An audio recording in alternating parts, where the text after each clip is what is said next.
নমস্কার। আমার রবীন্দ্রনাথ কেমন মানুষ, তিনি কিরকমভাবে কথা বলেন, তিনি কতদূর সত্যি আমার বা আমার হতে পেরেছেন, এই প্রসঙ্গে আজকে যিনি আমাদের সঙ্গে কথা বলবেন তিনি কালিকা প্রসাদ। তাকে আমরা সবাই জানি, চিনি, তার গান শুনেছি এবং তিনি খুব ভালো কথাও বলেন। তিনি আজকে এসেছেন আমাদের সঙ্গে তাঁর রবীন্দ্রনাথকে আমাদের সঙ্গে ভাগ করে নিতে। কালিকা প্রসাদ, প্রথমেই আমার খুব জানতে ইচ্ছে করছে, আপনার রবীন্দ্রনাথের বয়স কত? এই প্রশ্নটা বেশ,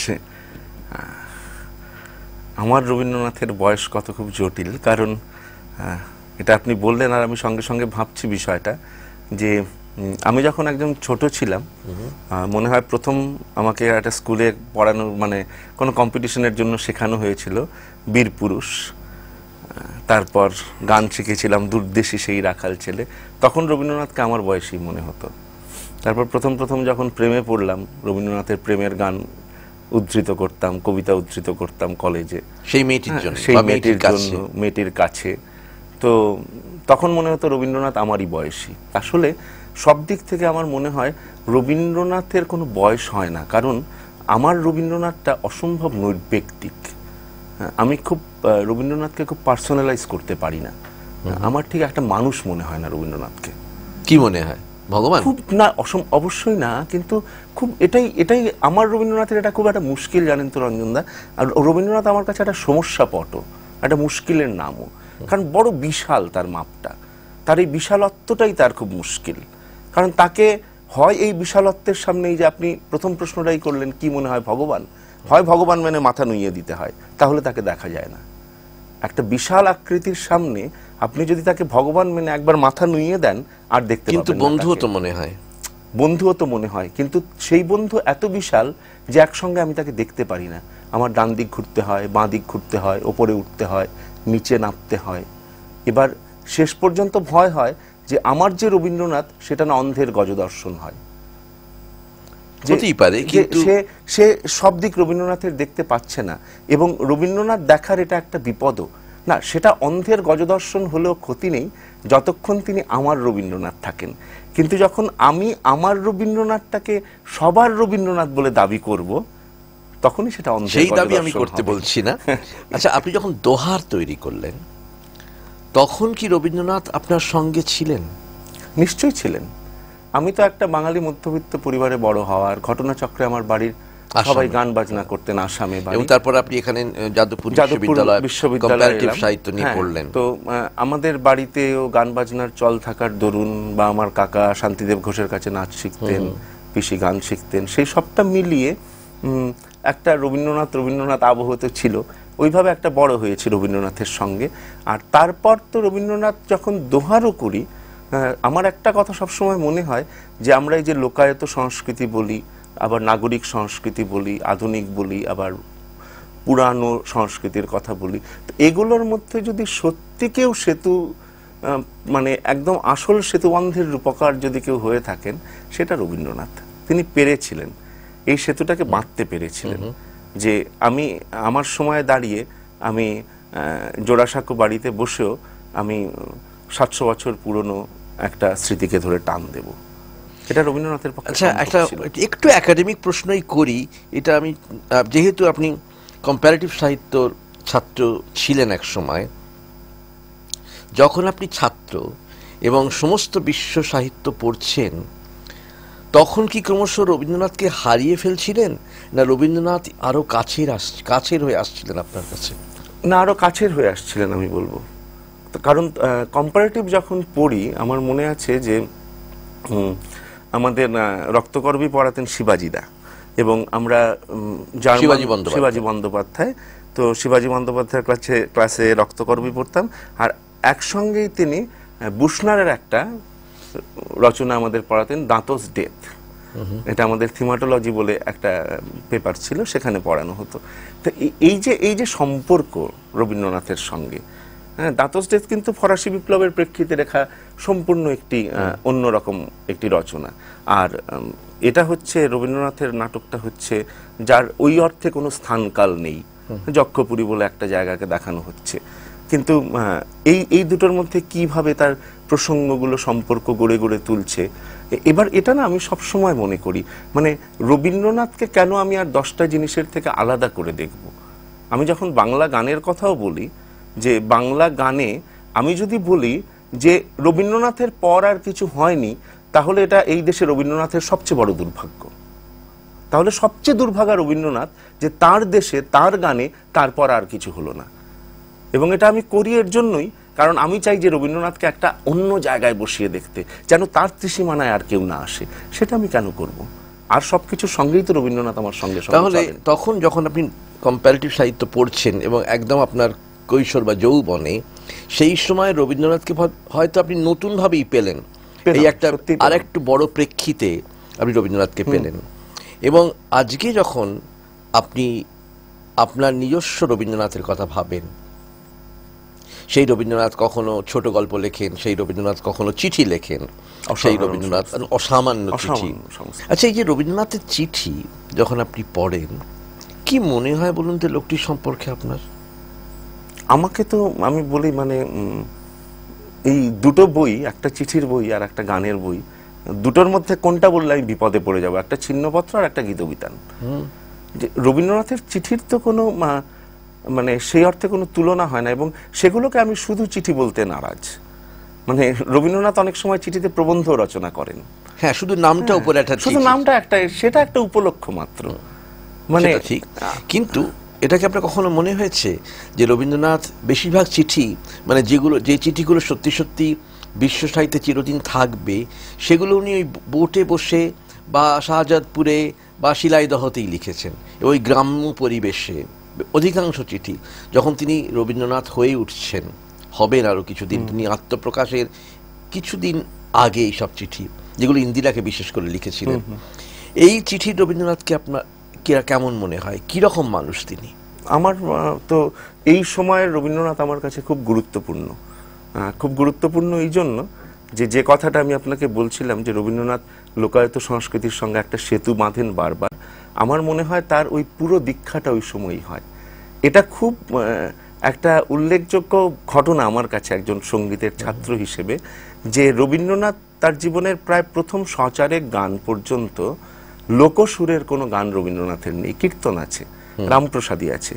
রবীন্দ্রনাথ প্রথম লোকসুরে গান লিখলেন যখন ওই রাজশাহী, কুষ্টিয়া, শিলাইদহ সফর করছেন রবীন্দ্রনাথ। এবং ওই রবীন্দ্রনাথকে বোধহয় আপনি বেশি ভালোবাসেন না? সেটা বলা খুব মুশকিল। ঠিক ওই রবীন্দ্রনাথকেই বেশি, কারণ ওই রবীন্দ্রনাথও তো আবার পাল্টাচ্ছেন। আবার এটাও একটা খুব বড় ঘটনা।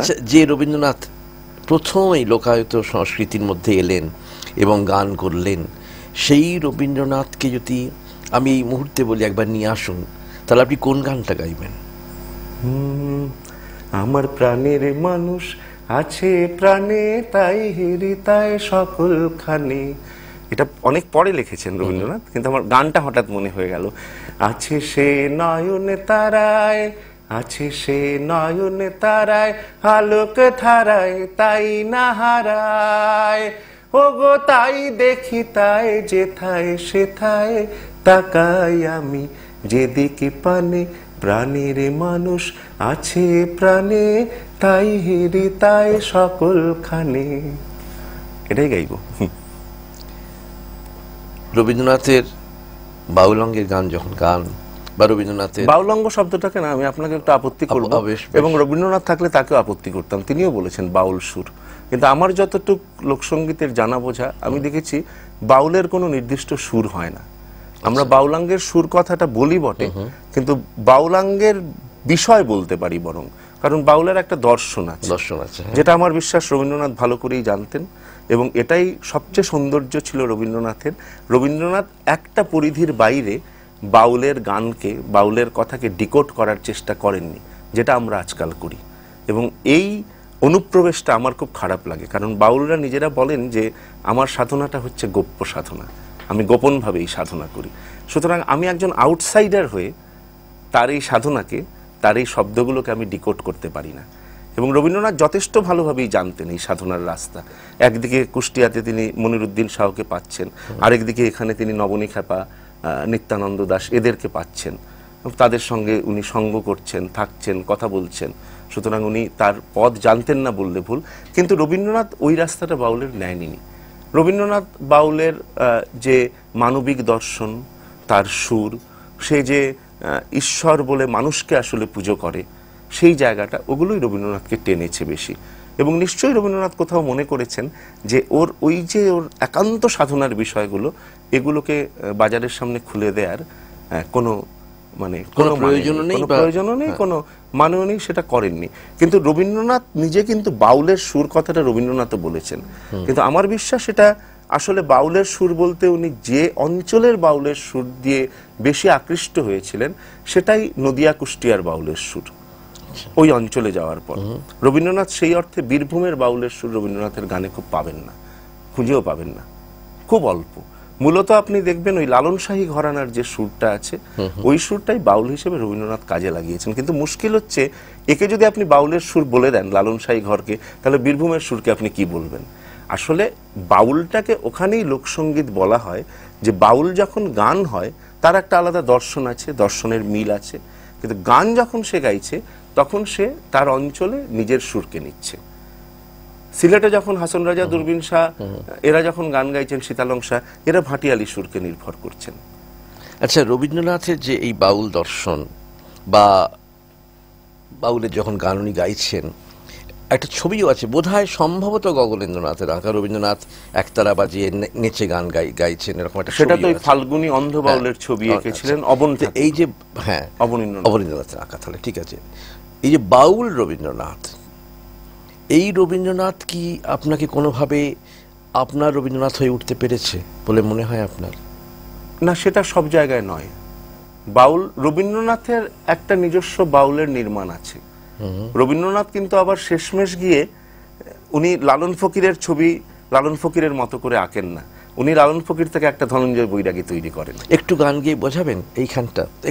মানে কি, হ্যাঁ, অস্পষ্ট হলেও মানে বাউলরা সাধারণত তাদের কায়া সাধনা, দেহ সাধনা এর ভেতরেই থাকেন।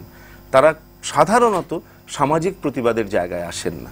কিন্তু রবীন্দ্রনাথের ধনঞ্জয় বৈরাগী, সে কিন্তু সে একটা সামাজিক স্টেটমেন্ট। সে কিন্তু গাইতে পারে যে রইল বলে রাখলে কারে, হুকুম তোমার ফলবে কবে, তোমার টানা টানি টিকবে না ভাই, রবার যেটা সেটাই রবে, রইল বলে রাখলে কারে, যা খুশি তাই করতে পারো, গায়ের জোরে রাখো মারো, যার গায়ে সব ব্যথা বাজে, তিনি যা শোন সেটাই সবে, রইল বলে রাখলে কারে। এই গানটা গাইতে গাইতে আর একটা খুব ব্যাপার আমার মনে পড়লো, এটা আন্ডারলাইন করা দরকার আমাদের, যে এই আর একটা প্রচেষ্টা যে লোকসঙ্গীতকে ভেঙে সামাজিক কথা বলা, এটা গণনাট্যেও হয়েছিল পরবর্তী সময়, ভীষণ রকম হয়েছিল, কিন্তু একটা ফারাক ছিল। এই যে আমি প্রতিবাদের কথা বলতে বলতেও কোথাও আবার তার দর্শনটাকেও ধরে ফেলছি, ওই যে যার গায়ে সব ব্যথা বাজে তিনি যা শোন সেটাই সব, ওখানে ওটা গণনাট্যের রূপকাররা পারেননি, ওটা হেমাঙ্গ বিশ্বাস, সলিল চৌধুরী পারেননি। যার জন্য খালেদ চৌধুরী একসময় বলেছিলেন যে গণনাট্যের গান আসলে আমরাই গাই, ওই চাষাভূষো কোনোদিন গণনাট্যের গান গায় না। তো রবীন্দ্রনাথ ওটা পেরেছিলেন। হ্যাঁ, রবীন্দ্রনাথ ওই সুরকে এনে, তাই বললাম যে লালন ফকির থেকে উনি একজন ধনঞ্জয় বৈরাগী তৈরি করে দিয়েছিলেন। এটা ছিল রবীন্দ্রনাথের বাউল নির্মাণ। কিন্তু আমি একজন নাগরিক হিসেবে সমানভাবে মনে করি যে রবীন্দ্রনাথের যে এটা ছাড়াও আরো অন্য দিকগুলো আছে, যেখানে রবীন্দ্রনাথ বাউল নন, বা যেখানে রবীন্দ্রনাথের কোনো বাউল নেই, যেখানে হয়তো রবীন্দ্রনাথ অন্য কিছু লিখছেন, সেই রবীন্দ্রনাথও তো আমাকে টানেন, সেই রবীন্দ্রনাথও তো আমার সঙ্গে কথা বলেন। আপনার যে প্রাত্যহিক জীবন, আপনার যে ব্যক্তিগত জীবন, দৈনন্দিন জীবন, তার সমস্যা, তার প্রতিকূল, তার বিরুদ্ধে অনেক স্রোত বইছে হয়তো, আপনার যাপিত জীবনে রবীন্দ্রনাথ কতদূর পর্যন্ত জড়িয়ে রয়েছে? রবীন্দ্রনাথ ছাড়া আপনার একটা দিন কি চলে না চলে না? এটা বলা বড় শক্ত। আমি ওরকম দাবি করে বলবো না যে আমার প্রতিদিনই রবীন্দ্রনাথ আছেন। না, আপনার হয়তো কনসিয়াস লেভেল নেই, কিন্তু একটা তো অন্য পরত থাকে জীবনের, মানে কোথাও না কোথাও একটা শিকড় থেকে যায় না? সেটা তো থাকবেই, সেটা তো থাকবে। ওই যে আমি কবিতাটার নাম ভুলে গেছি, শঙ্খ ঘোষের একটা কবিতা লিখছিলেন না, যে আমাদের গাড়ি বারান্দা আছে, আমাদের এটা আছে, ওটা আছে, সবই আছে, তারপরও থাকার পর কিছুই নেই, আছে একটা বুড়ো ব্যাঙ। আমাকে তো সঙ্গে সঙ্গে ওই রক্তকরবীর বুড়ো ব্যাঙের কথা মনে করিয়ে দেয়, ওই রাজা যেখানে হাত পেতে দেখাচ্ছে। তো ওই রবীন্দ্রনাথ তো সবসময় আমরা ভেতরে নিয়ে চলি, সেটা কনসাসে হোক, সাবকনসাসে হোক, চৈতন্য অচৈতন্য যে কোনো দিক থেকে হোক, ওই রবীন্দ্রনাথ তো আমাদের সঙ্গে সঙ্গে পথ চলেন। ওই রবীন্দ্রনাথকে তো আমরা ছাড়িয়ে যেতে পারি না। আপনার কি অর্থে চলে সেই প্রসঙ্গে আসছি, সঙ্গে সঙ্গে রবীন্দ্রনাথের সঙ্গে পথ চলা, যে রবীন্দ্রনাথ আপনার সঙ্গে পথ চলছেন, আপনার বয়স পাল্টাচ্ছে, সময়ের প্রেক্ষিত পাল্টাচ্ছে, চারিদিকের পরিবেশ পরিবাহ বদলেছে, এবং রবীন্দ্রনাথও হয়তো বদলে বদলে গেছেন। তো এই মুহূর্তে আপনি এমন একটা পরিবেশের মধ্যে দিয়ে চলেছেন, হয়তো 10 বছর আগেও আপনি কিন্তু ভাবতে পারতেন না এই কথাটা। চারধারে একটা পরিবর্তন, অনেক কিছু ভেঙে যাচ্ছে, অনেক কিছু নতুন গড়ছে, আমরা কিছু যন্ত্রণা, কিছু কষ্টের মধ্যে দিয়েই যাচ্ছি সামাজিকভাবে সবাই মিলে। আপনি একটা ব্যক্তিগত পরিধি তৈরি হচ্ছে, থেকে ব্যক্তিগত কিছু কষ্টও তৈরি হচ্ছে, কিছু অনুভব উপলব্ধি তৈরি হচ্ছে। সেইখানে রবীন্দ্রনাথ কতদূর আপনার সঙ্গে আছেন, আপনি তার হাত ধরতে পেরেছেন কি এই মুহূর্তে? আমি তো তার হাত কোনোদিন ধরতে পারবো না, তিনি আপনার হাত ধরেন। তিনি যদি আমার হাত ধরেন, আচ্ছা, সেটা খুব দরকার। মনে করি, মাঝে মাঝে মনে হয় যে রবীন্দ্রনাথ যদি এই সময়টা আমাদের হাত ধরতেন। তবে রবীন্দ্রনাথ কতটা হাত ধরবেন সেটাও বলা খুব শক্ত, কারণ আমার এটা হয়তো আমারও তো বয়স বেড়েছে রবীন্দ্রনাথের সঙ্গে সঙ্গে। তো কিন্তু রবীন্দ্রনাথ আপনার বয়স একই প্রায়, আপনি বলেছেন সেটা একই। আবার তো মানে যখন ওই বারবার আপনারা 150 বছর টছর বলেন, তখন তো মনে হয় যে রবীন্দ্রনাথ আমার চেয়ে অনেক বড় আসলে। তো আমার এটাই মনে হয় যে মানে ঘুরিয়ে যে এই সময় বলছি, রবীন্দ্রনাথকে ডাকছি, আমার কাছে ডাকছি, কিন্তু মানে আমরা কি সত্যি রবীন্দ্রনাথকে ডিজার্ভ করি এরকম একটা মানুষকে? আমি যদি সব ফেলে দিই, আমি যদি তার গানের কথাই শুধু ধরি, যেটা তিনি নিজেও জানতেন, বলেছিলেন যে আর যা হোক আমার সব হারিয়ে যাক, গান আমার থেকে যাবে। তো আমরা কি সেটার প্রতি যথাযথ রেসপন্স তার 150 বছরেও করতে পেরেছি? আপনি পরীক্ষা নিরীক্ষাই বলুন। এটা মনে হলো কেন আপনার? এটা মনে হলো রবীন্দ্রনাথের গান নিয়ে তো উৎসাহের কোনো এটা মনে হলো চারদিকে রবীন্দ্রনাথ নিয়ে যা হচ্ছে তা দেখে। আমি পরিষ্কার করে যদি কথাটা বলি, কি হচ্ছে মানে আমার মনে হয় না কোনো একটা টিভিতে 150 বছরে ধরুন আমি চিত্রাঙ্গদা দেখছি একটা অংশ, কিন্তু আমার মনে হচ্ছে যে চিত্রাঙ্গদা বোঝাই যায়নি। শুধু কতগুলো অলংকার পড়লে অর্জুন হয় না, কতগুলো ভালো কাপড় পরলে চিত্রাঙ্গদা হয় না, আমরা বুঝতেই পারিনি সেই জায়গাটা। আমি একটা রবীন্দ্রসঙ্গীত গাবার ছুতো করে তার সঙ্গে অজস্র রকম যন্ত্রের ব্যঞ্জনা করছি, কিন্তু আমি গানটার মূলে যদি না ঢুকতে পারি। রবীন্দ্রনাথ তো বলেছিলেন যে বাংলা গান, এবং সেটা উনি শুধু নিজের কথা বলেননি, এটাও খুব মানে দেখার বিষয় যে উনি বাংলা গানের কথা বলেছিলেন বাংলা গানে সুর বাণীর অনুচর না হোক, সহচর তো বটেই, যে একসঙ্গে তারা চলে, সেখানে বাণী আর সুরের একটা জায়গা তো আছে। আমরা গীতবিতানের আগ পর্যন্ত যে বইগুলো দেখি গানের, ধরুন বৈষ্ণব পদাবলী, চণ্ডীদাস, ধরুন মঙ্গল কাব্য, সেই গানগুলোর ওপর আপনি দেখবেন একটা সুর নির্দেশ আছে, রাগ পটমঞ্জরি, তাল কাহারবা। গীতবিতানে রবীন্দ্রনাথ কোনো সুর নির্দেশ করলেন না। সুর ছাড়াও এর একটা জায়গা আছে, হয়তো শুধু সুরের জায়গা নয় হয়তোবা, আবার স্বরবিতানে আছে, স্বরবিতানে আছে, সেটা তো নোটেশনই, সেটা তো বলছেনই আমি সুর দেখাচ্ছি, কিন্তু আমি গীতবিতানের কথা বলছি। গীতবিতানটা বোধহয় খানিকটা কবিতার বই হিসেবেও আমি সেটাই বলছি। আমি যদি ওইটার সঙ্গে যদি আমি নেগোশিয়েট না করি, আমি যদি এটা সংলাপ না চালাই, যে সংলাপটা একজন নাট্যকার চালান রক্তকরবী করতে গিয়ে, কি রাজা করতে গিয়ে, যার জন্য শম্ভু মিত্রের রক্তকরবী থেকে বাদল সরকারের রক্তকরবী আলাদা হয়, বাদল সরকারের রক্তকরবী থেকে সুমন মুখোপাধ্যায়ের রক্তকরবী আলাদা হয়। আমি যদি একজন গানের মানুষ হই, তাহলে একটা গানও তো আমার কাছে একটা টেক্সট, তার সুর এবং তার কথা, আমার তো কোথাও তার সঙ্গে একটা সংলাপ করতে হবে।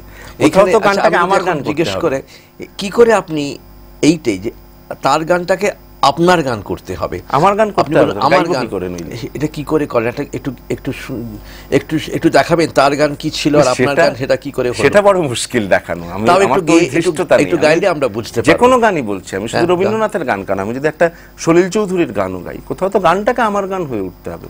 রবীন্দ্রনাথের গান একটি গান বলুন যেটা আপনি আত্মীকরণ করে গাইছেন। আত্মীকরণ করতে পেরেছি কিনা জানি না, আমার অনুভূতির কথা বলতে পারি।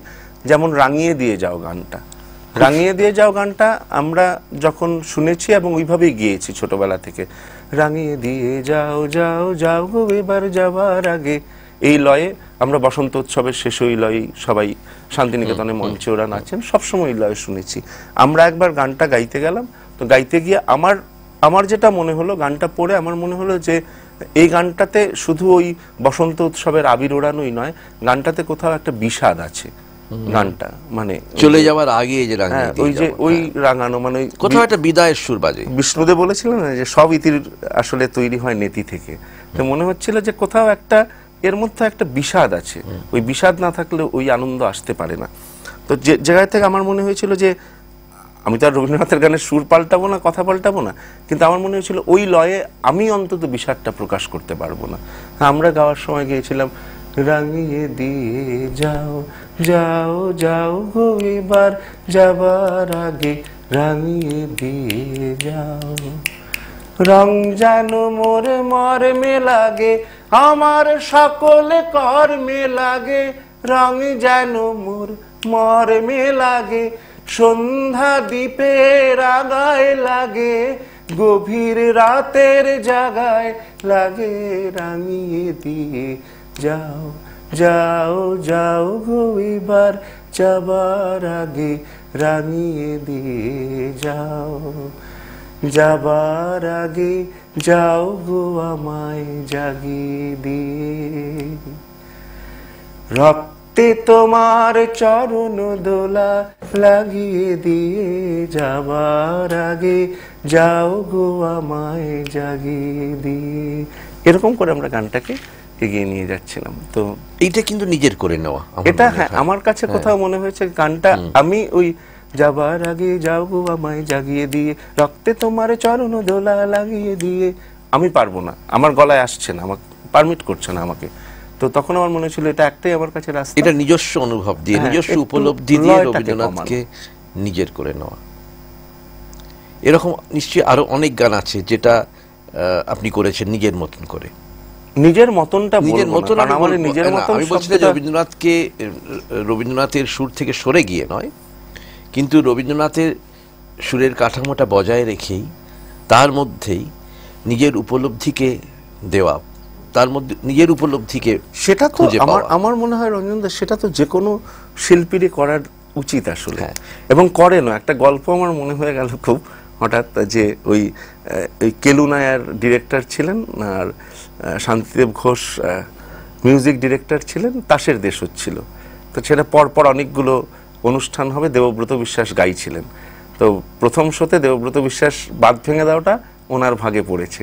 তো ওনাকে উনি জিজ্ঞেস করেছেন ডিরেক্টরকে যে আমি কি উইথ প্লেজার গাইতে পারি গানটা? তখন বলেছিলেন না, আপনি বলে না উইথ প্লেজার গাইবো না উইদাউট প্লেজার। তখন ওই আস্তে একটা পেলব ভঙ্গিতে গাওয়ার চল ছিল। তো তখন স্বাভাবিকভাবে ডিরেক্টরকে উইদাউট প্লেজার বলে উইথ প্লেজার করুন। উনি ঠিক যেরকম ভাবে উনি অন্যান্য গান গাইতেন ওইভাবে যেভাবে দেবব্রত বিশ্বাস গেয়েছেন। তো তারপরের শো থেকে আর দেবব্রত বিশ্বাস গাইতে পারেননি, কারণ কেলু নায়ার ছাড়া নাকি আর অন্য কোনো নাচিয়ে নাচতে পারেননি, ওরা নাচে ভঙ্গ দিয়ে দিয়েছিলেন উইথ প্লেজারের ঠেলায়। তো আমার মনে হয় ওইটা তো থাকে, যে কোনো শিল্পী সেটা করেন। আচ্ছা, প্লেজার থেকে একটু বিষাদে যাই, তার কারণ হচ্ছে যে যেহেতু আপনি বিষাদের কথাটা বলেছিলেন রাঙিয়ে দিয়ে, তো ব্যক্তিগত বিষাদ, ব্যক্তিগত বিপন্নতা, তার সঙ্গে আপনার জীবনে রবীন্দ্রনাথ কিভাবে রয়েছেন, কিভাবে তার করস্পর্শ পাওয়া যায়? এটা তো আসলে রবীন্দ্রনাথেরই বিষয়, আমি যদি উল্টো দিক থেকে বলি। কারণ ভালোবাসা, রবীন্দ্রনাথের ভালোবাসাটাই আসলে একটা অতৃপ্তির সাধনা আমার মনে হয়েছে। যে যাকে পেয়ে গেলাম সে আর ভালোবাসা দিয়ে কি হবে, ওই ভালোবাসায় কি লাভ? সেটা তো শেষের কবিতার সেন্ট্রাল থিমই এটা, যে শেষের কবিতা এবং গানে গানে তো ছড়িয়ে আছে প্রেমের হ্যাঁ, মানে রবীন্দ্রনাথের প্রেম সবসময় বিরহে শেষ। হ্যাঁ, মানে এবং রবীন্দ্রনাথ নিজেও যার জন্য বলেন, মানে বিরহের দিকে ওনার পাল্লা ভারী বলে উনি বলেন যে ওই বিদ্যাপতির রাধা বিরহে কাতর, চণ্ডীদাসের মিলনেও সুখ নাই। যে চণ্ডীদাসের রাধা এমন যে মিলনেও সে সুখী হতে পারে না। তো রবীন্দ্রনাথ, যার জন্য রবীন্দ্রনাথের এই যে দাঁড়িয়ে আছো তুমি আমার গানের ওপারে, আমার সুরগুলি পায় চরণ আমি পাই না তোমারে, আমি যদি তোমাকে পেয়ে যাই তাহলে তো আমার গানের আর দরকারই থাকবে না, আমি গান গিয়ে কি করব? তো এই যে বিষাদ বলুন বা এই যে অতৃপ্তি, বা রবীন্দ্রনাথ নিজেই একটা প্রবন্ধে লিখছেন দুঃখ, যে উনি বলছেন বারবার দুঃখ কথাটা, দুঃখকে বলছেন উনি আসলে দুঃখ হচ্ছে আমার অতৃপ্তির সাধনা, যে আমি অতৃপ্তির সাধনাটাই হচ্ছে আমার দুঃখ। এবং এই যে রক্তকরবীর অসামান্য গানটা, এই যে তোমায় গান শোনাবো তাই তো আমায় জাগিয়ে রাখো, ওগো ঘুম ভাঙানিয়া, এবার তুমি যদি আমাকে চলেই আসো তাহলে তো আমার গান শোনাবার প্রয়োজনই শেষ হয়ে গেল। একবার একটা কারুর উদ্দেশ্যে বিজন ঘরে নিঃসৃত রাতে গানটা শোনাতে শোনাতে একটা ধাক্কা একটা জায়গায় গিয়ে আমি খুব থেমে গেছিলাম, যে এই যে আধার থাকুক দিকে দিকে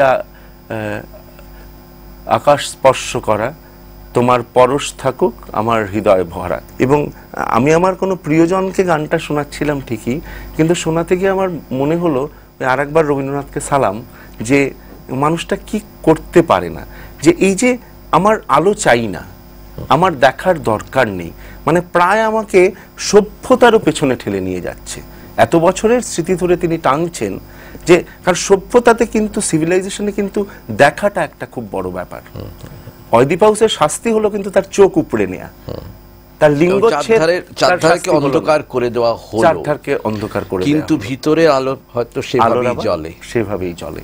তো রবীন্দ্রনাথ আমাদের তো ওটা রবীন্দ্রনাথ সবসময় জ্বালিয়ে রাখেন। এবার ব্যক্তিগত বিষাদে বলুন বা অনেক জায়গায় বলুন, আবার কখন যে রবীন্দ্রনাথ কিভাবে আসেন সেটাও বলা বড় মুশকিল। আমার অনেক সময় অনেক ব্যক্তিগত যন্ত্রণায়ও, এটা অনেকেই মানে শুনলে হয়তো ভাববেন এটা কী ধরনের কথা হলো, আর অনেক গানই মনে আসতে পারতো, কিন্তু আমার যেন বারবার ওই গানটা, এই যে বারবারই মনে আসে, তোর আপনজনে ছাড়বে বলে তা বলে ভাবনা করা চলবে না, তোর আশালতা পড়বে ছিঁড়ে, এই গানটা মনে পড়ে, ফল ফলবে না।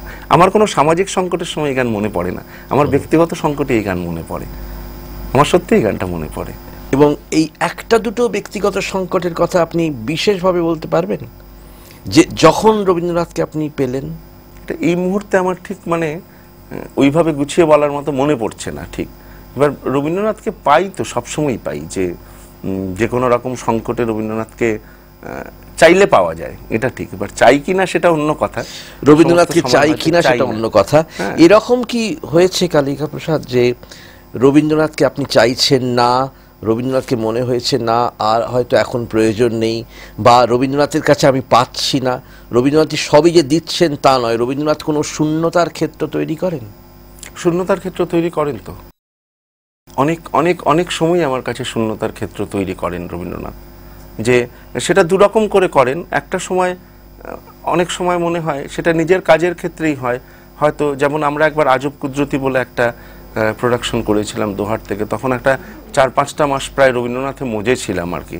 তারপর আর কিছু রবীন্দ্রনাথের ভাল লাগতো না, মানে ইচ্ছে করে সরতে চাইতাম, কিন্তু ওইটাই মুশকিল যে সরতে পারা যায় না আর কি, মানে সরতে পারাটা খুব মুশকিল। কিন্তু রবীন্দ্রনাথ তখন আবার এসে যান কোথাও, রবীন্দ্রনাথ অন্যভাবে তখন এসে ঢোকেন, হয়তো সেই গানগুলো বা সেই রবীন্দ্রনাথকে নিয়ে অভাববোধ, রবীন্দ্রনাথ আমি যা চাইছি দিতে পাচ্ছেন না, কোথাও একটা শূন্যতা তৈরি হচ্ছে, কোথাও একটা এমটিনেস, এবং রিলেট করতে পারছি না, এই যে মানসিক যে পরিবেশটা তৈরি হলো, এইটা সম্পর্কে যদি আরেকটু বেশি বলেন, আরেকটু। কারণ রবীন্দ্রনাথ, আমরা সব সময় দেখছি রবীন্দ্রনাথ আমাদের হাত ধরে রয়েছেন, রবীন্দ্রনাথ আমাদের সঙ্গে চলেছেন, রবীন্দ্রনাথকে আমরা যা চাইছি তিনি দিচ্ছেন। না, সেটা হয় না, সেটা আমি কখনোই পাইনি, আমি সেটা প্রথম থেকেই বলছি যে রবীন্দ্রনাথ পেলাম না। হ্যাঁ, রবীন্দ্রনাথ পেলাম না, অনেক ক্ষেত্রেই তো হয়েছে।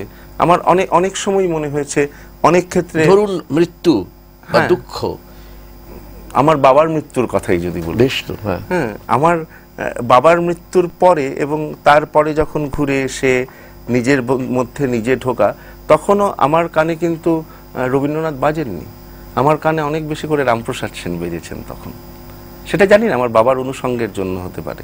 আমার বাড়ি খুব কালী ভক্ত, কালী আমাদের কুলদেবী, আমার বাবা পুজো টুজো করছেন, ফলত এই রাস্তায় হয়তো হয়েছে। কি কারণে হয়েছে আমি বলতে পারবো না, কিন্তু আমি যতবার কোনো গান তখন মনে করার চেষ্টা করেছি, রামপ্রসাদ সেন আসছেন, মালসি গান আসছে, রবীন্দ্রনাথ আসেননি তো, আসছেন না। অনেক সময় আমার প্রেমিকার সঙ্গে আমি কথা বলতে গেছি, কবির সুমন আসছেন, রবীন্দ্রনাথ আসেননি তো। তাহলে রবীন্দ্রনাথ যে সবসময় আসবেন এটা কেন আমি ধরেই পারি না, কোনো মানে হয় না, কোনো মানে হয় না।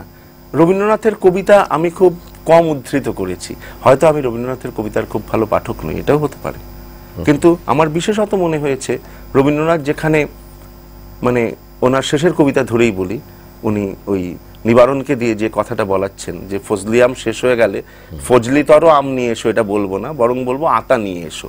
রবীন্দ্রনাথ, আমার বিশ্বাস, আমি কিন্তু আমার কথা বলছি, আমি প্রথমেই বলে নিয়েছি আমার রবীন্দ্রনাথ সবার নয়, আমার বিশ্বাস রবীন্দ্রনাথ নিজের জীবনে এটা করেননি, বরং যখন আধুনিক কবিরা, যখন এই জীবনানন্দ দাশ, প্রেমেন্দ্র মিত্র এরা কবিতা লিখছেন, রবীন্দ্রনাথ বারবার বলছেন এগুলো কবিতা হচ্ছে না, এবং হচ্ছে না বলে তিনি নিজে আবার ওই রাস্তাটাতে ঢুকছেন।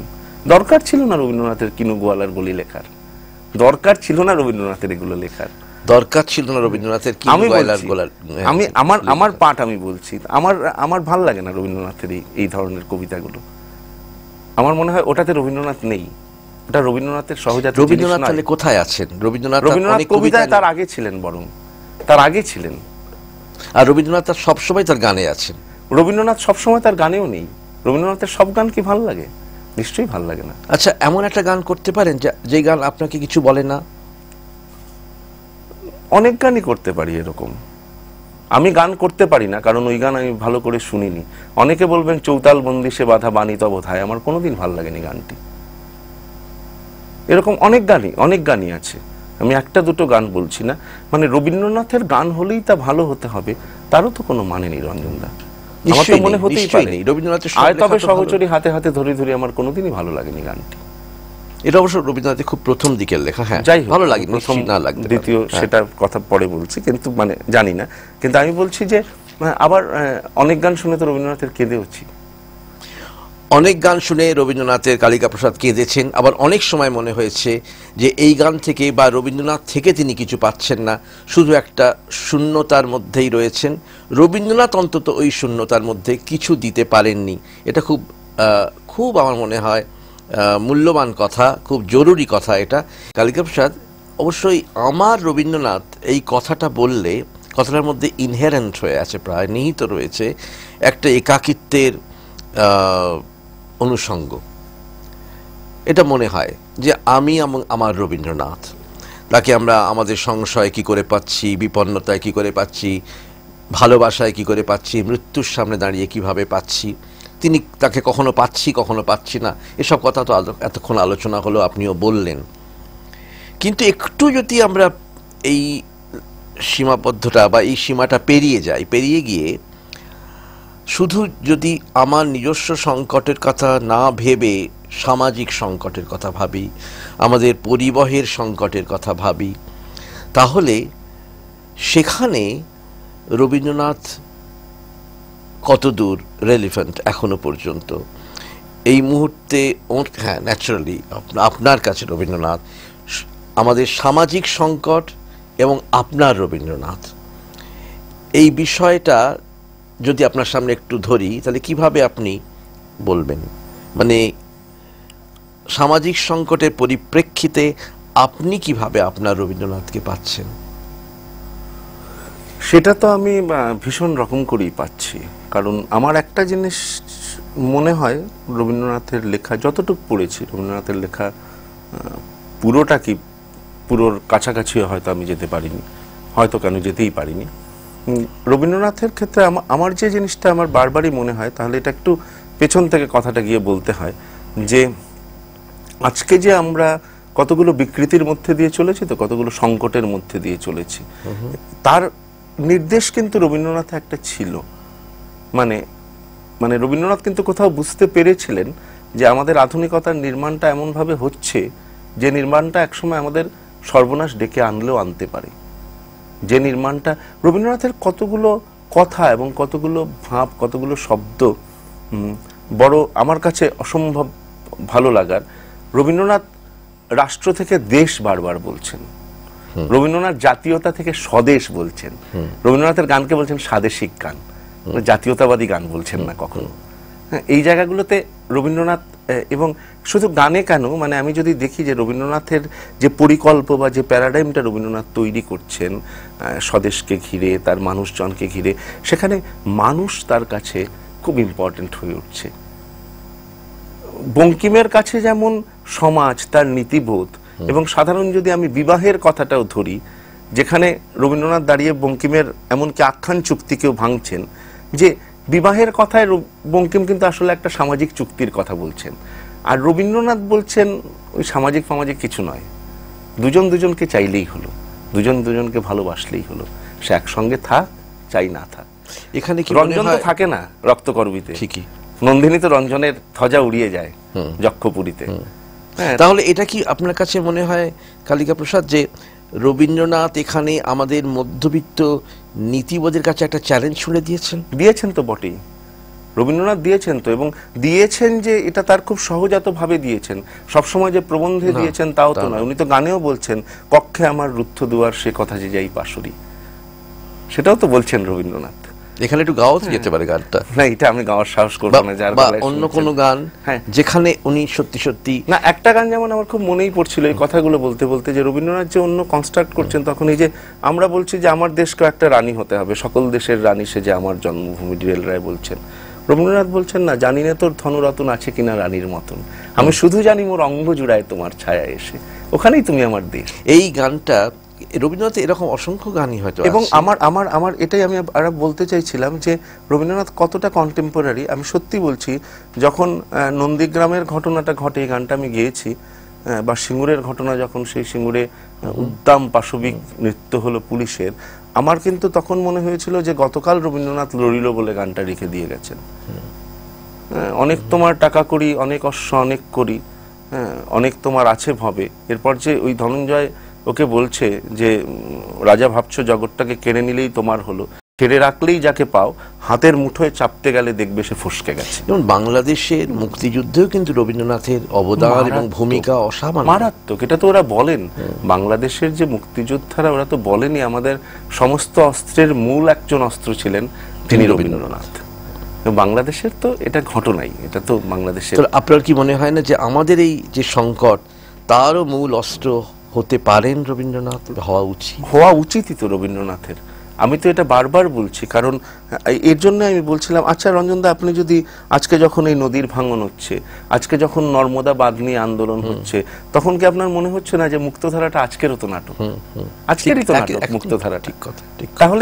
তাহলে আমরা আসলে রবীন্দ্রনাথকে শুধু কবি, শুধু সঙ্গীতকার, কোথাও শুধু চিত্রকর এইভাবে বানিয়ে রেখেছি। আরে রবীন্দ্রনাথের তার একটা দর্শনের জায়গা ছিল, এবং দর্শন বলতে আমি বলছি যে দেশ, কাল, সমাজ, এই বিষয়গুলো নিয়ে তিনি তার কথা বলতে পেরেছিলেন, বলতে চেয়েছিলেন, কিন্তু আমরা ওটা করিনি। আমরা বরং কি করেছি, ওইটা বললাম তো, এই যে অন্ধের গজদর্শন আমরা তুলে এনেছি, মোর নাম এই বলে খ্যাত হোক আমি তোমাদেরই লোক, রাস্তায় রাস্তায় হোর্ডিংয়ে ছয়লাভ করে দিয়েছি এই দুটো তিনটে লাইন দিয়ে। আরে ওটা শুধু রবীন্দ্রনাথ না, রবীন্দ্রনাথের দুম করে তোমাদের লোক হওয়ার মধ্যে কিছু বিপদও আছে।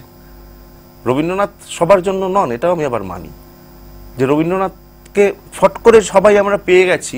এবং আপনি এই যে রাঙিয়ে দিয়ে যাও, আমার বারবার গাইতে গিয়ে মনে হয় যে রবীন্দ্রনাথ কত বড় সুরের কারিগর ছিলেন একজন, কত বড় কারিগর বলবো না, জাদুকর ছিলেন একজন, যে আমার রাঙিয়ে দিয়ে যাওয়াটাকে খুব ক্রিটিক্যাল টেক্সট মনে হয় এটা ভীষণ ক্রিটিক্যাল একটা কবিতা, রাঙিয়ে দিয়ে যাও। এটা মানুষ, আমরা যে গলায় গলায় গাইছি, এটা ওই সুরের মায়া যদি সঙ্গে না পড়তো, এটা তৈরি হতে পারতো না। আবার ওই মায়াটাকে আমার বিপজ্জনক মনে হয় রবীন্দ্রনাথের ক্ষেত্রে। শুধু এই গানে না, হয়তো অনেক গানই আছে মায়াটা আবার তার সমস্যা, রবীন্দ্রনাথেরও সমস্যা। কেন আমি বলছি, আমার মনে হয় এই শ্রাবণের ধারার মতো গানটা যেমন এই যে সুরের একটা মায়া বিস্তার করেন, যে মায়ের কারণে রাঙিয়ে দিয়ে যাওয়ার মতো একটা ক্রিটিক্যাল টেক্সটও গলায় গলায় ফেরে, ওই মায়াটাই আবার সমস্যা হয়ে দাঁড়ায় রবীন্দ্রনাথের তৈরিতে।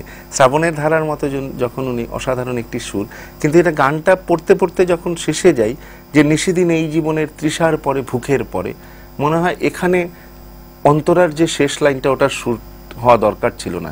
এখানে সুরটা আরো আরো ফেটে যেতে চাইছে, মানে মনে হচ্ছে আমার সবকিছু জীর্ণ দীর্ণ সবকিছুকে শেষ করে দিয়ে সুরটা বেরিয়ে গেল, যে শ্রাবণের ধারা পড়ছে, কিন্তু ওটা তো ওই সুরের মায়ায় উনিও বাঁধলেন সেই জায়গাটাকে, ওই সুরের মায়া থেকে তো উনি বেরোতে পারলেন না রবীন্দ্রনাথ। যদি পারতেন তাহলে ভালো হতো, যদি পারতেন আমার মনে হচ্ছে যে ভালো হতো। মানে আপনার যে নিজস্ব রবীন্দ্রনাথ তার বেরোনো উচিত, তার বেরোনো উচিত ছিল আমার মনে হচ্ছে, কিন্তু সেটা হয়নি, এবং সেখানে একটা অভাববোধ, সেখানে একটা অভাববোধ আছে, সেখানে অবশ্যই একটা অভাবের একটা জায়গা আছে। আবার ওই যে এটাও সত্যি কথা যে আমরা জানি না তো এগুলো, মানে নোটেশন কে করেছেন, কারা করেছেন, অনেকেই তো নোটেশন করেছেন। নোটেশন স্বরলিপিতে রবীন্দ্রনাথ নিজে লিখে যাননি, অনেকে একটি গান ছাড়া আর কোনো গানে স্বরলিপি রবীন্দ্রনাথ রাখেননি। ওই সত্য, সে কি সত্য, ওই গানটারই, হ্যাঁ ওই গানটারই একমাত্র হাতের লেখা পাওয়া যায়। এবার সুতরাং সঠিক বেঠিক এগুলো বলা, আবার নিজেও 4-5 রকম স্বরলিপি রবীন্দ্রনাথ অনুমোদন দিয়েছেন ওনার জীবিতকালে, 4 রকম স্বরলিপি 4 জন দেখিয়েছেন, বলেছেন ঠিক আছে। দীনু ঠাকুর দেখিয়েছেন, হ্যাঁ ইন্দিরা দেবী দেখিয়েছেন, বলেছেন বিশ্ববীণা রবি। এই গানটার রবীন্দ্রনাথের জীবিতাবস্থায় 4 রকম স্বরলিপি হয়েছে, 4টেকেই। আসলে এটাও আমার মনে হয় যে রবীন্দ্রনাথ বোধহয় মানে স্বরলিপিটা রবীন্দ্রনাথের কাছে একটা স্কেলিটনই ছিল। আমরা কোথাও কোথাও এটা খুব বিপদের একটা জায়গা, মানে এর ডিমার্কেশনটা কোথায় জানি না, মানে একটা সুতোর মতো, মানে কোনটাকে স্বাধীনতা বলবো, কোনটাকে স্বেচ্ছাচার বলবো, স্বেচ্ছাচার কোনটা, স্বাধীনতা কোনটা। রবীন্দ্রনাথ তবু মনে রেখো গাইছেন, কণিকা বন্দ্যোপাধ্যায় তবু মনে রেখো গাইছেন, দুটো গানের আকাশ পাতাল তফাৎ। আমি এখন এলাম না, আমি তখন দিয়েই বলছি, তাহলে আমি কোনটা ঠিক ধরবো, রবীন্দ্রনাথ ঠিক না কণিকা বন্দ্যোপাধ্যায় ঠিক? এবার কোনো একজন কণিকা বন্দ্যোপাধ্যায়ের ছাত্রী হয়তো তিনি বললেন যে মোহরদির কাছে এইভাবে গান শিখেছি। এবার মোহরদি তো একটা ইনস্টিটিউশন, হ্যাঁ একটু, তাহলে কাকে ধরেছে যে একটু তো তফাৎ হবেই, তফাৎ হবেই। এবার তফাৎ যদি হয় তাহলে ওই ইঞ্চি মেপে গায়কিটা নেই, রবীন্দ্রনাথ যেভাবে গাইতেন সেভাবে রবীন্দ্রনাথ নিজে যেভাবে। আমার একটা জিনিস মনে হয় যে মানে আমি যদি ওই যে আবার উইথ প্লেজারের প্রশ্নটা আসতে হয়, মানে দেবব্রত বিশ্বাসের উইথ প্লেজার আর কি বলবো, আমি কোনো নাম বলছি না, যারা অহরহ রবীন্দ্রসঙ্গীতের উপর স্ট্রিম রোলার চালিয়ে দেন, তাদের উইথ প্লেজার এক জিনিস নয়। এটাও একটা মানে মাথায় রাখার ব্যাপার আর কি। আমি বলছি যে দেবব্রত বিশ্বাস কিন্তু তার মতো করে রবীন্দ্রনাথকে আত্মস্থ করে নিয়ে বলছেন উইথ প্লেজার গাইবো, হ্যাঁ, কিন্তু আমি বলছি ধরুন শান্তিদেব ঘোষ, রাঙিয়ে দিয়ে যাও যাও যাও গো এবার যাবার আগে, এটা স্বরলিপি গাইছেন, রাঙিয়ে দিয়ে যাও যাও যাও গো এবার যাবার আগে, যাবারটাকে একটু এদিক ওদিক করে দিচ্ছেন, তাতে কি ক্ষতি হয়েছে? আমার প্রশ্নটা, তাতে কি বিরাট গানটা নষ্ট হয়ে গেল? তাতে কি ভীষণ ক্ষতি হলো? হয়তো নিজস্ব হলো। আমার একটা জিনিস খুব দুর্বিষহ লাগে যখন দেখি, কারণ আমি নিজে সঙ্গীতে আছি বলে আমি জিনিসটাকে বলছি, যে নোটেশন পড়া খুব সহজ কাজ নয়। এটা সচরাচর যারা মিউজিশিয়ান তারা খুব ভালো পারেন, স্টুডিওতে কাজ করতে হয় বলে, যারা কম্পোজার অ্যারেঞ্জার তারা খুব ভালো পারেন। কিন্তু হয়তো কিছুদিন ধরে রবীন্দ্রসঙ্গীত শিখছেন একজন, তিনি পারফর্ম করার সময়ও স্বরবিতান সামনে খুলে পারফর্ম করছেন, তো গানটা গাইবে কখন? উনি তো খালি দেখবেন ওখানে স্পর্শ স্বর মধ্যম লেগেছে, ওখানে মিরটা দিয়েছি মা থেকে পাতে, তাহলে গানটা কখন হবে? স্বরলিপিটাই গাওয়া হবে, স্বরলিপিটা গাওয়া হবে, গানটা তো গাওয়া হবে না কখনো। তো আমার কথাটা হচ্ছে এটাই যে মানে এই যে মানে স্বরলিপিকে অবশ্যই অনুসরণ করা উচিত রবীন্দ্রনাথের। রবীন্দ্রনাথ নিজে এটা বলেছিলেন যে নিজে গান লিখবো আর অন্য তা অপচয় করবে, এটা মানতে পারছি না, হ্যাঁ। কিন্তু আবার রবীন্দ্রনাথ তো এই স্বাধীনতাগুলো দিয়েছিলেন। শাহানা দেবীকে বলেছিলেন তুই তান করে গান করিস, তোর গলায় তানটা ভালো আসে। শাহানা দেবী অনেক গানই এরকম করেছেন, গানের মধ্যে ছোট ছোট তান ঢুকিয়ে দিয়েছেন। আমার কথা হচ্ছে ওই মানে এইটা খুব জরুরি, এবং মানে এটাই আমি আবারও আপনাকে বলছিলাম যে এটাই রবীন্দ্রনাথ আমার কাছে খুব সমস্যা, এবং গান বলুন যে কোনো কিছু বলুন তাকে ধরাটা খুব একটা মুশকিলের জায়গা, যে কোন দিক দিয়ে ধরবো, নাকি দেবব্রত বিশ্বাস করলেই ঠিক, অমুক করলে ঠিক নয়। যেমন একটা জিনিস আমার ব্যক্তিগত এতে আমি বলছি, আমার বোধ থেকে আমি যতটুকু বুঝেছি, একটি গান নিয়ে খুব বিতর্ক হয় যে তুমি রবে নীরবে, গানটি দেবব্রত বিশ্বাস গেয়েছেন, মম দুঃখ বেদন মম সকল স্বপন, আর গানটি লেখা হচ্ছে মম সফল স্বপন। এবং দেবব্রত বিশ্বাস তখন বিশ্বভারতী বোর্ড ছিল, তাদের রাজিও করিয়েছেন তাদের তর্ক করে বুঝিয়েছেন ইন্দিরা দেবীকে অনাদি ঘোষ দস্তিদার যে সকল স্বপ্নটাই ঠিক আছে। এটা বীণাবাদিনীতে ছাপানো হয়েছিল এবং যে যুক্তি উনি বলতেন এবং তারপর ওনার ফলোয়াররাও যেটা বলেন যে রবীন্দ্রনাথ সফল স্বপ্নের মতো একটা শব্দ লিখতে পারেন না, রবীন্দ্রনাথ এরকম একটা সাধারণ শব্দ লিখবেন না। কিন্তু আমার মনে হয় কথাটা ঠিক না। কথাটা ঠিক না এর জন্য মনে হয় যে প্রথমত গীতবিতান তো 3 বার বেরিয়েছে। রবীন্দ্রনাথ প্রথমবার খুশি হননি, গীতবিতান দেখে খুব বিরক্ত হয়েছিলেন, প্রচুর ভুল।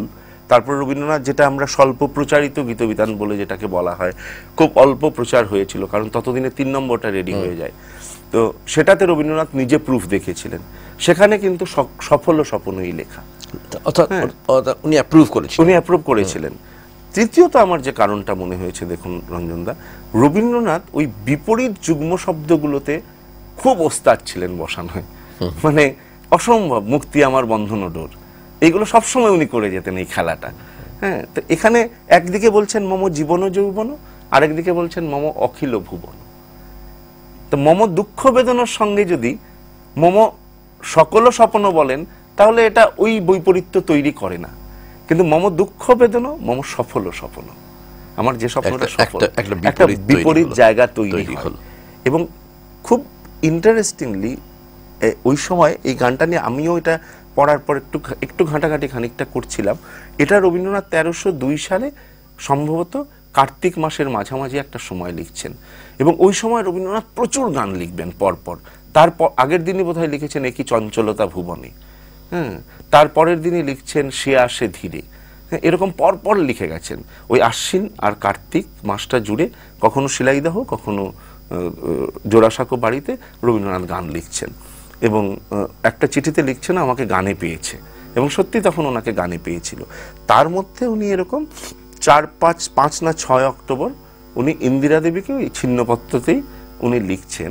ওই লেখাটা যদি, চিঠিটা যদি পড়া যেত, আমার সঙ্গে নেই, ওই চিঠিটার মধ্যে রবীন্দ্রনাথ তো সবসময় যে বিরহের কথা বলি না, তো ওই চিঠিটাতে অদ্ভুতভাবে রবীন্দ্রনাথ কতগুলো পরিপূর্ণতার কথা বলছেন আমি পরিপূর্ণ হয়ে উঠেছি, আমার এতদিনের খনিজ গলানো যে আমার সাধনা, সেটা শেষ হয়ে আমাকে যেন একটা শক্তি আমাকে কেউ বলছে যে মানে তুমি এবার কিছু করো, আমার কিছু করার সময় হয়েছে।